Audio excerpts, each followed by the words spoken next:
আশুলিয়ার জিরাবো এলাকায় শ্রমিকদের ত্রিমুখী সংঘর্ষে এক নারী শ্রমিক নিহত হয়েছেন, আহত হয়েছেন আরও অন্তত ৩ শ্রমিক। এদিকে গাজীপুরে বকেয়া বেতনের দাবিতে ঢাকা-টাঙ্গাইল মহাসড়ক অবরোধ করে বিক্ষোভ করেছে শ্রমিকরা।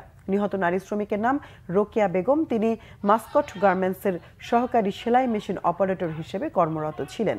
সকালে বন্ধ কারখানার ফটকে মাস্কটের শ্রমিকরা অবস্থান নেন। সেখান থেকে শ্রমিকরা পাশের সাউদার্ন ও রেডিয়েন্স গার্মেন্টসে হামলা চালায়। এরপর সাউদার্ন ও রেডিয়েন্সের শ্রমিকদের সঙ্গে মাস্কটের শ্রমিকদের ত্রিমুখী সংঘর্ষ হয়।